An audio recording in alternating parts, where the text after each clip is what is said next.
Udhna railway station પર બનીને સાકાર થઈ ગયેલી વિવિધ સુવિધાઓ આખરે લોકોને હવે મળશે, કારણ કે આજે શનિવારે કેન્દ્રીય રેલ રાજ્યમંત્રી દર્શનાબેન જરદોશના હસ્તે સુવિધાઓનું લોકાર્પણ કરવામાં આવ્યું હતું। તે પ્રસંગે ગુજરાત ભાજપ પ્રદેશ અધ્યક્ષ સી.આર. પાટીલ પણ ખાસ ઉપસ્થિત રહેવા પામ્યા હતા।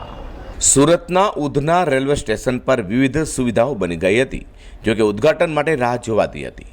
આખરે લોકોને વિવિધ સુવિધાઓનો હવે લાભ મળશે, કારણ કે શનિવારના રોજ કેન્દ્રીય રેલ રાજ્યમંત્રી દર્શનાબેન જરદોશના હસ્તે ઉધના રેલવે સ્ટેશન પર foot over bridge, escalator, CCTV, coach guidance system તેમજ ગંગાધરા ખાતે નવા પાર્સલ ટર્મિનલ વગેરે સુવિધાઓનું ગુજરાત ભારતીય જનતા પાર્ટી પ્રદેશ અધ્યક્ષ સી.આર. પાટીલની હાજરીમાં લોકાર્પણ કરાયું હતું।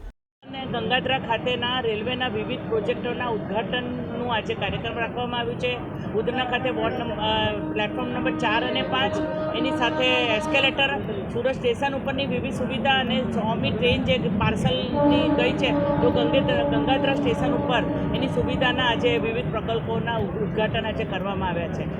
રાષ્ટ્રને સમર્પિત પ્રધાનમંત્રી શ્રી નરેન્દ્રભાઈએ જે રીતે રેલવેને નવા આયામો સાથે બજેટની અંદર ફાળવણી કરી છે, એમાં 100 જેટલા કાર્ગો ટર્મિનલ, 400 જેટલા વંદે ભારતની ટ્રેન અને એની સાથે એક સ્ટેશન એક પ્રોડક્ટ, એની અંદર સુરતે ખૂબ સરસ એક્ઝામ્પલ પૂરું પાડ્યું છે કે 100 જેટલી ટ્રેનો ટેક્સટાઇલને લગતી સપ્ટેમ્બરથી અત્યાર સુધીમાં ફેબ્રુઆરી સુધીમાં રવાના કરવામાં આવી અને એનો ખૂબ સારો પ્રતિસાદ મળ્યો।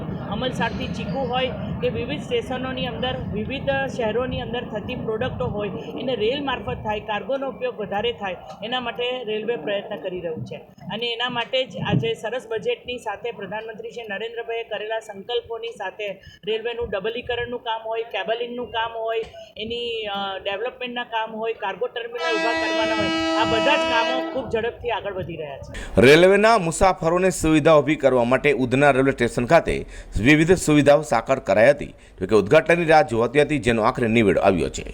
અઝર કુરેશી સાથે પ્રકાશવાળા।